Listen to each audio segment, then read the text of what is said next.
Good morning and welcome to Rusty Inventions once again.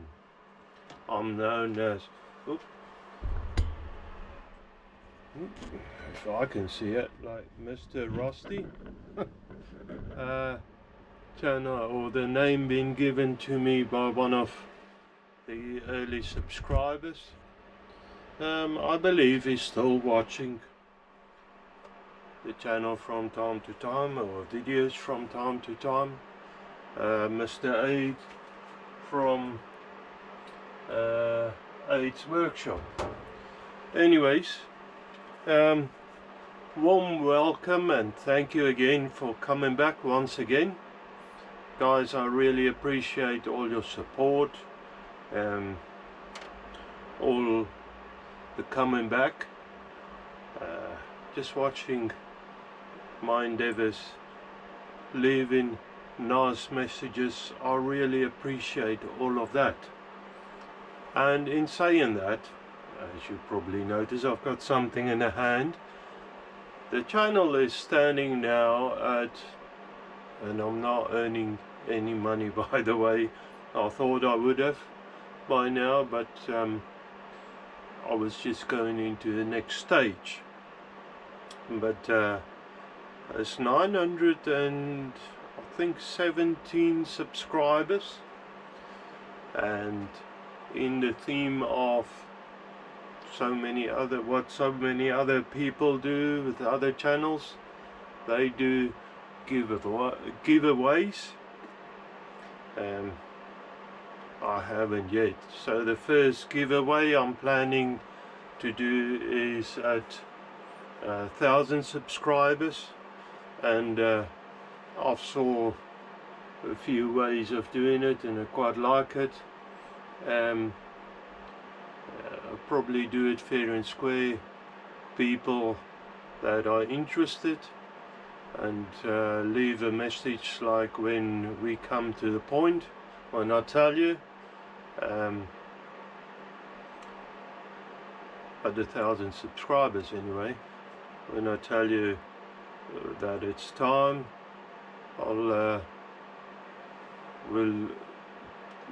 probably ask you to leave a short message, and then I'll probably sort of throw names in a hat or something, get Mrs. Rusty or even young Mrs. Rusty, or I can't say the older one, I'm walking on thin ice, but my wife, Mrs. Rusty, one of them or so, come and pull a name out of a hat and then post to you a gift.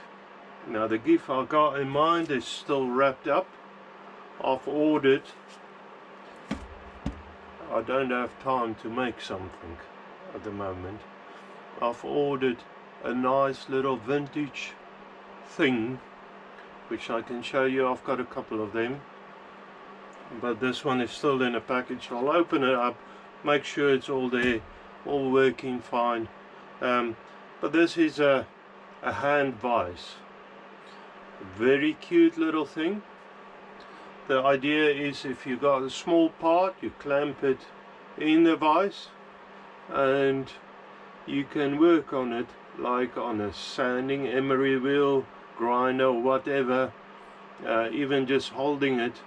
You got a nice, it's like a plier really, or vice grip, a really cute little tool, and I really love them. I haven't used mine much yet, but I've got a few, and it's just such a nice little thing. So I've got one that's wrapped up, and the idea is to post it wherever you are in the world, post it to you when we come to that. Anyways, enough of that. I am working at the moment on the steam engine. In the last episode I have, if we go over to the lathe, I have made the expanding mandrel, and that's quite a good achievement. It works nice. So now in this episode, the idea is to actually use it to drill the steam passages. It's going in from the end through to the outer steam passage, and that's from both sides. So that sounds all good and easy. It's actually not that easy, because you need to drill. I need to open a little bit of the side up, probably with a 2-flute end mill, because you can plunge in with a 2-flute end mill, and then drill in with a normal drill into one of the outer steam passage closest to it. Okay, so before I do that, I need to mark out where I want to drill it, work out the angle, transfer that to the compound slide, put the drill what do you call it, attachment on there, and I'll probably start off just opening that out with a 2-flute, just a little bit.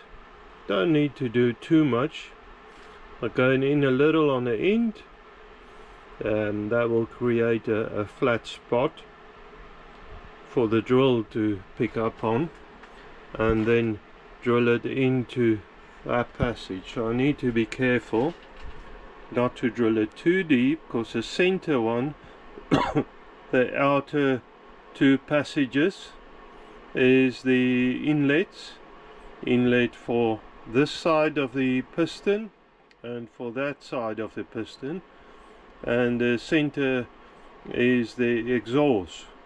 So I don't want to drill into the center. I want to get to the outer closest to the end steam passages. Then I was also thinking of I'm not actually keen on this square edges, so I might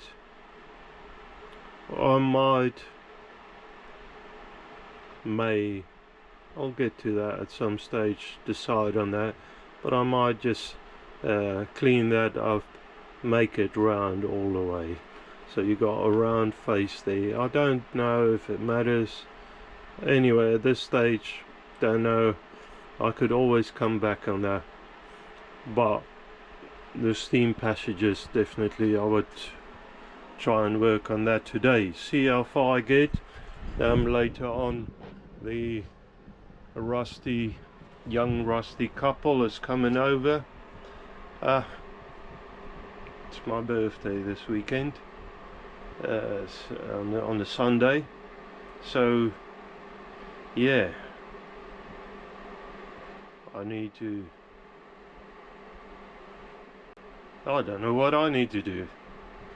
Probably be there. Yeah, I'm actually just a day older than yesterday, so but they say a year, and I've got high mileage. I'm not actually that old, but I've got high mileage. A few people have asked me, and I'm sort of not sensitive, but that's not something I'd like to tell people, because it's actually not a true gauge of knowing your worth, because my body is probably much older than my years, so I've damaged it a little, and things that happen through the years, my body is a little bit more broken than most people my age. Anyway, that's what I'm saying. Excuse me. So yeah, anyway, birthday, kiddies are coming, so I need to get on with this job. Okay, all right. Okay, so I have blued out the side of the casting. This, by the way, I made a scriber for me years ago. This is just an old motorbike spoke, and that works really well. So I just need to transfer, and I'm only going to do this by eye, and lightly scribe this face, because I don't really want to scratch it too much, because all of this creates leakages on that face, which you need to seal up, the steam port or steam chest. So I can go slightly deeper if I want to, but I only need to get through the and that's only lightly scribed as well. You can see some pitting in the casting. That's not mattering much for the moment. So I have this very nice old depth cage. It's Imperial. I got that with a lathe also quite a few years ago. I know the steam passages is exactly same depth all the way, so that's good. So now I can check how deep it is actually. Transfer that over to the outside, so I know that's how deep the steam passage is on the inside, so I can see on the outside. Now on this here I need to check decide how big opening I want. It doesn't need to be massive, but a fair size. And I suppose my drill jig is only tiny. The chuck in there is only tiny, so I need to see what size of end mill I can get in there, 2-flute end mill. So I'll go dig that out and get you in when I'm done with that. There you have it, 1/4 inch. Oh, that's actually a 4-flute end mill, but I've got that in 2-flute as well. A nice little set I've got, so that's good. 1/4 inch, and I've determined, and now this is a scary part, drilling through 2 types of metal on the angle. Hopefully it's not going to throw the drill too much. We'll see, because the toughness in the 2 materials is definitely not the same. Okay, so but anyways, I determined that I don't actually know how thick this is. It's about 1/8. So half a quarter, is that? Yeah, yeah, 1/8 thick. So my end mill, I want to go half of that in. So the end mill is probably just gonna cut into that edge there. So that is actually quite nice. So I can bring that over. I get a flat surface somewhere, where I can bring or copy that over. Now this is interesting. You know what, I should use the proper materials, marking or proper equipment, marking gauge. That's what it's supposed to be. That's what it's for. Let me put stuff aside, move it aside, because my workbench is full of rubbish again. Well, stuff. I won't say rubbish, I did. I didn't mean it like that. I care for each and everything on here. Okay, or mostly anyway. So if I bring you over to the marking gauge, I'll probably need to zoom in, and you probably won't be able to see the face of everything. If I bring the tip of the scriber up to the height of the line where the cylinder or the sleeve is in, copy that over to the side, I can see what I want to do, you know, pick up on the lines. Okay, let me drop the tip to there.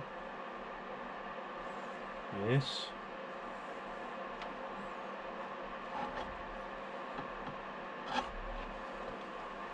So now I can see I've got a line there, and I've got a pocket there. So I need to connect from the inside of that line up to there, and that's about an 1/8, if I remember correctly, with my end moles being the size it is. I should have made note of it. That's an 1/8 size pocket there, so an 1/8, so an 1/8 here to an 1/8 there. Now that's all in imperial. Now I really like to work in metric, but is what it is. So oh, just throwing stuff around. Okay, sorry guys, I've just noticed the camera was looking the wrong way, and I was babbling on, and probably didn't show nothing of what I did, so I'm gonna just talk you through what I've done. So on the height gauge, and it's only lightly, I hope you can see it there, I've transferred that line there into that point there. Then I've got these two, which is an 1/8 width. I've got them marked, and that's how deep it is. I've brought the point back an 1/8, because that's how thick I want to have my passage or the hole. And I connect these 2 points, so now I know that's the angle that I want to drill in from this face to that pocket there. Okay, so now I can put an angle finder on that face, and that will show me which angle to put the compound slide at, so that I can use the drill guide or drill jig to set up so that I can drill it in exactly at that angle. That sort of makes sense to me. I hope it does for you. I'm not going to use, I might be using a end mole. That might be a better way of cutting that. I'll see. Anyways, for the minute I need to set up the compound slide. I need to determine the angle first, and then set up the compound slide at the angle. I need to flip this over to 2 flute, because the 4 flute that's on there, that's not good for plunging. It's good for milling a face, but it's not good for plunging. You can't really, it's not really good for drilling. So flip that over for, oh, and the shaft is nice and lubricated. Anyways, so I need to do that. Let's put this back in there, get my hands a little bit cleaner, and set it all up. Okay, guys and friends and ladies and gentlemen, all of that. So I have determined the angle finder, just an old style, newer one. I have determined that that's the angle that I wanted at, which is 63 degrees. So if I deduct the 63 of 90 degrees, that brings me up to 27 degrees. So I'll set the compound slide at 27 degrees. I'll set the tool post so it's square, running in straight. So that's all good. What I've done then was lock the spindle, so I'm not really using anything on a lathe except holding it. Then I've locked it, then squared the cylinder up to the, so that's 90 degrees there on the bed, so that's good. So now if I flip it over, I can get the exact same again, just 90 degrees. Okay, that's good. So I'm just going to cover the ways up and then proceed on setting the position where I want to start drilling it. I've got a 2 flute end mill in a drilling attachment. So coming in, can you see? Let me just see. That looks actually a bit misty, so I'm just going to wipe the face off the camera just in case there's some rubbish on there. I've seen before how bad that could be, and too late discovered that you guys can't see nothing. Okay, so bringing in, oops, that's not gonna work. So I don't have enough reach on the top slide. Not a big deal. So I can swing the tool post over, grab the tool holder on the other side, and flip the drill chuck over.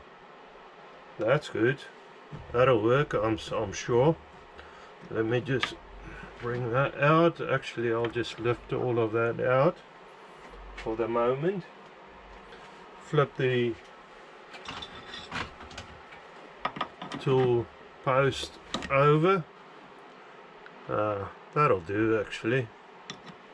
Now I just need to make sure that I'm going in straight.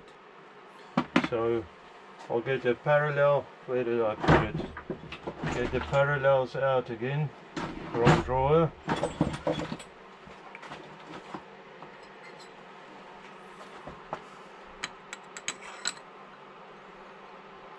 It just gives me a better idea of what I'm working with.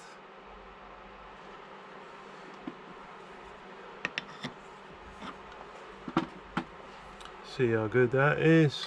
Not too sad, not too bad, and okay there. Good. And now I can lock it off.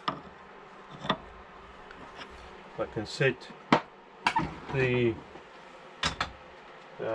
well, actually flip the, let's see, can you see what I'm doing? I'll flip this over to the other side. That's a handy thing about this attachment.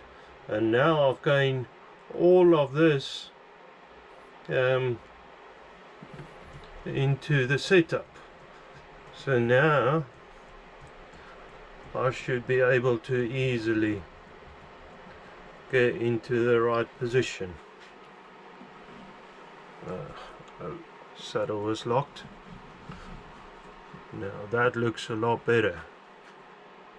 I want to set it up so that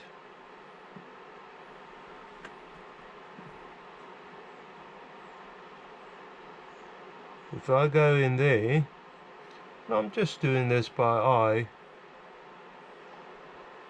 I'm just gonna clean up through the end of the sleeve, lock everything off, and that's good. Where's my drill? And I'll start doing the actual work. So I've got a 1/4 inch end mill in there. I don't know if I said.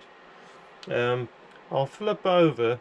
I think I'm gonna attempt drilling this just with the end mill rather than a drill bit. So I'll probably just start it on there, and then flip over to an 1/8 end mill, and then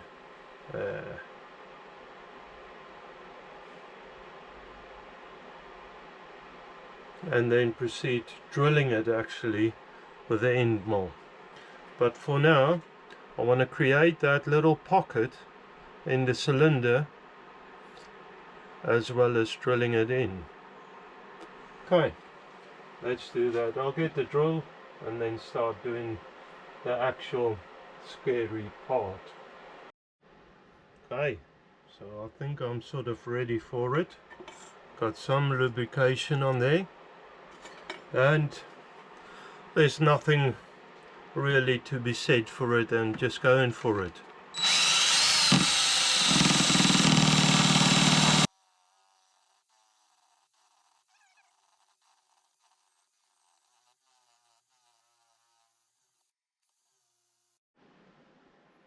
Okay, this is actually the second one I'm drilling. The other one is drilled and it would work. Didn't come out in the center as I would have liked it, but it doesn't matter. It would still work. I suppose it's just a bit annoying that it didn't come out in the center. Somehow in my setup I have messed something up, and it could well be I haven't checked the height of the drill gauge. Again, I just believed from the past that it's good. Now the way I'm drilling this, I end up using a drill bit. I've got increment drill. That's a really fine set of, I think it goes up in increments of 0.01 or 0.1 something millimeters, so it's very fine. And I think it was Joe Pye, I'm not totally sure, I've seen it somewhere anyway, so I'm copying this off somebody else. The way to see if when you're breaking through, I've got a piece of paper in the end of that or in the passage. As soon as it breaks through, it moves. You can see it straight away, and that's brilliant. So okay, so I'm gonna keep going with this, and the way it is now, if I move the top slide, the compound slide, whenever I move it forward, it moves in the same axis as the drill, so it actually works pretty good. I'm quite happy with this. I need to go a bit deeper, and I'm only going a little at a time.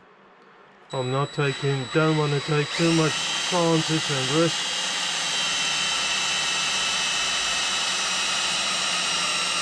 That's it, broke through the steel sleeve. I can feel it on the drill, so that's good. Don't need lubrication on the cast iron. However,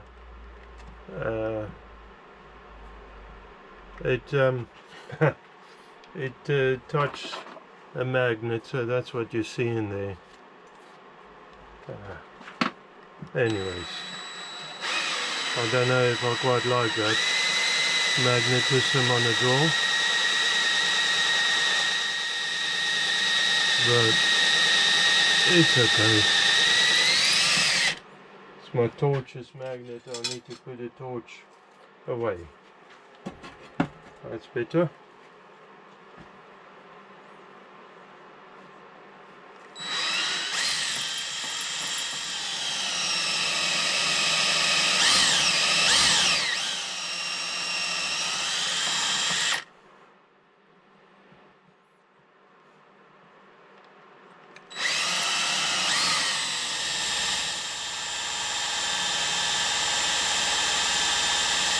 Man, cast iron works lovely. I like the feel of it. So I keep an eye on a piece of paper.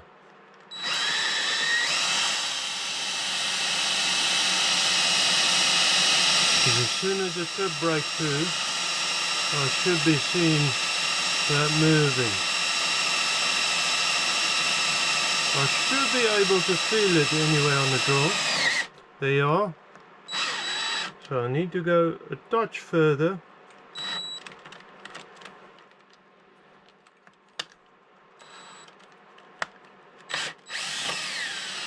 Because I just want a proper breakthrough.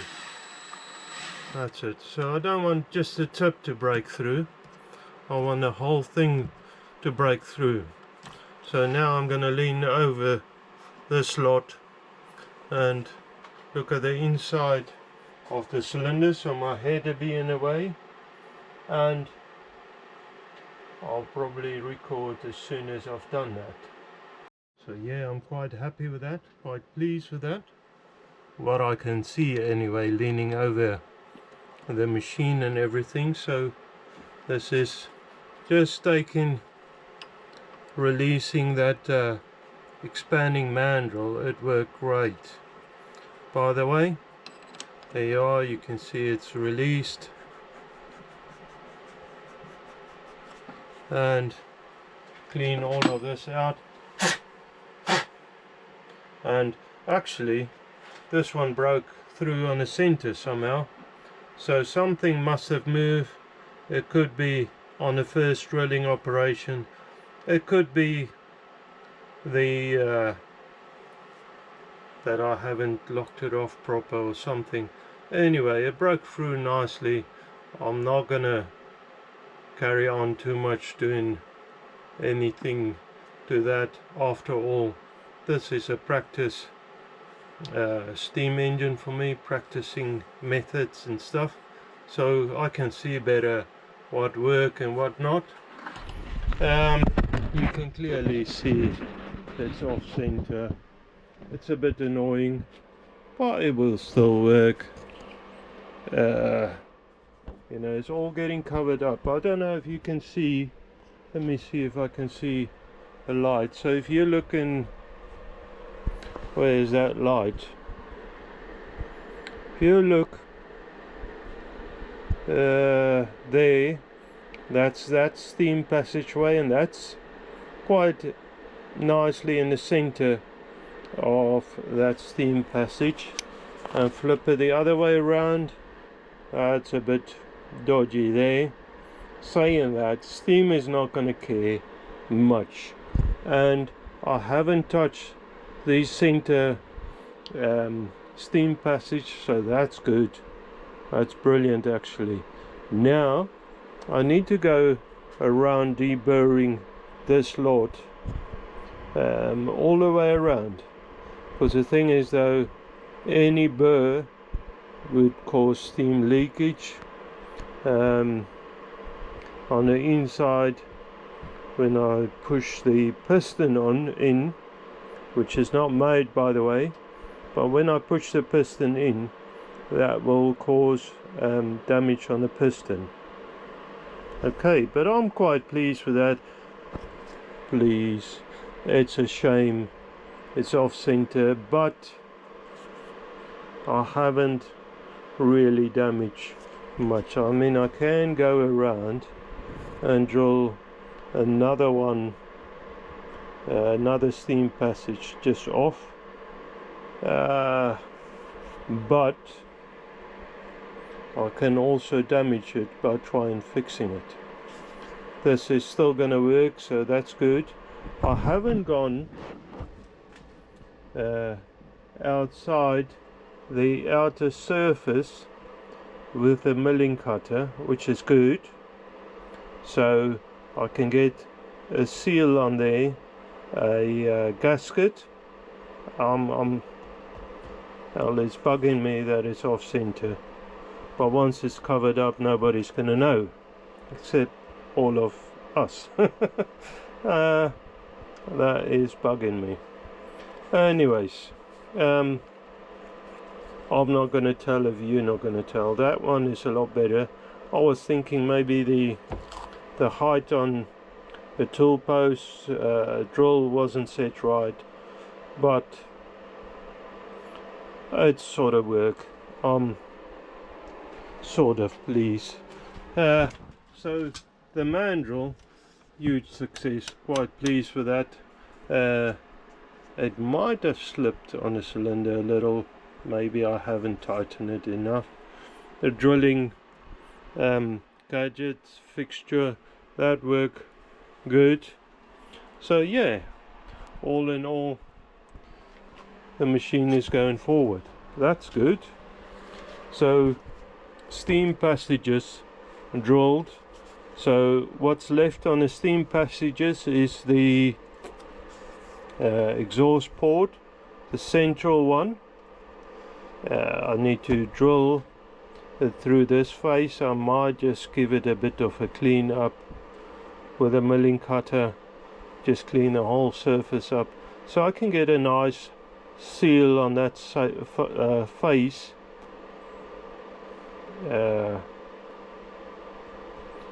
I don't know. I'm not there yet, so don't know what I'm doing there. But yeah, I need to drill through this face to that center steam port. So now I need to, next up is probably piston. After the piston, because with the piston I need to make up the it's a corn rod, a piston rod. Then I can see what thickness that is, and I can look into creating end caps for both sides. So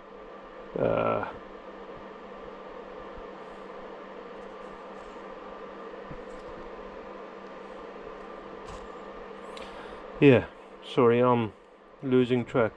I need to get this deburr or this burr off of here, you know, just this little edges over here. Take that off, and then it's into piston making. I can feel it on the inside of the sleeve as well, poking through. That's what it looks like now. So with this piston, or with the end caps on the cylinder, I want to create a shoulder so that cap sits nice, locate nicely on the inside of the cylinder. So that's why I drilled that out, so the steam can come in and on the side of the cylinder push it whichever way. So that's why it's made like that.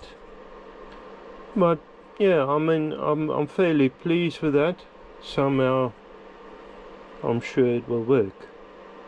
Okay, so I need a little break, a coffee and all of that, deburring and all of that, like I said already, and all of that.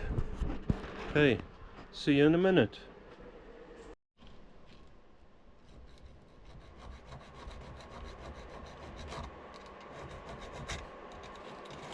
So I'm just going with a needle file, cleaning up the edges.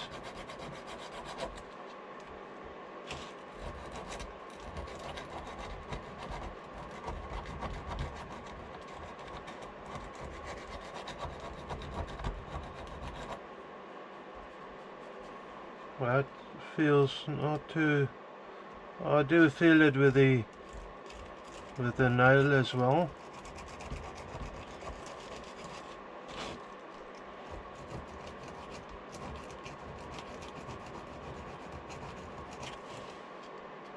That's good. No burr on there. The inside.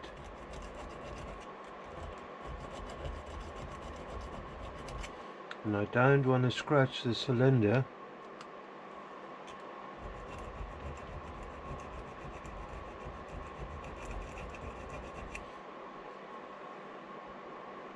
That feels pretty good.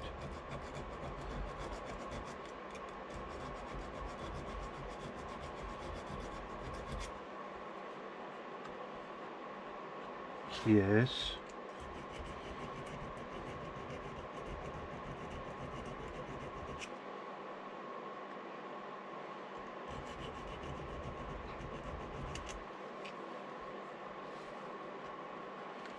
Just testing the nail test there, and it all feels pretty good. Pretty pleased with that. I can't remember if I deburred the cylinder, so I'll just go around and do that quickly.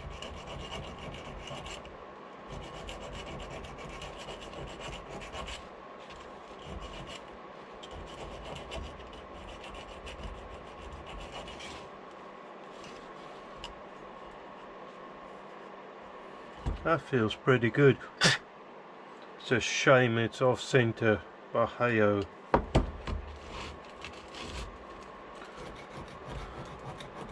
I can't do much about it now.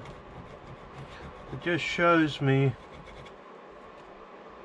and hopefully you as well,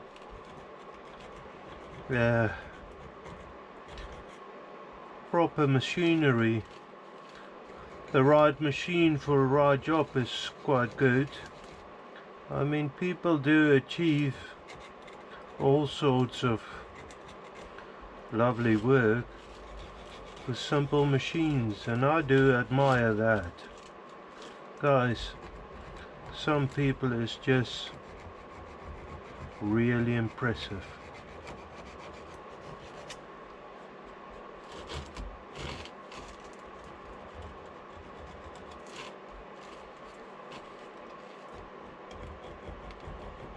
Now I might go ahead and just reface both sides of the cylinder a little.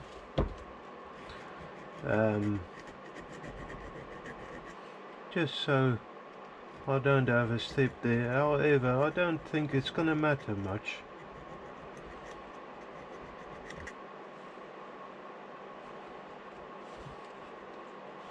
That's pretty good. No burr, good.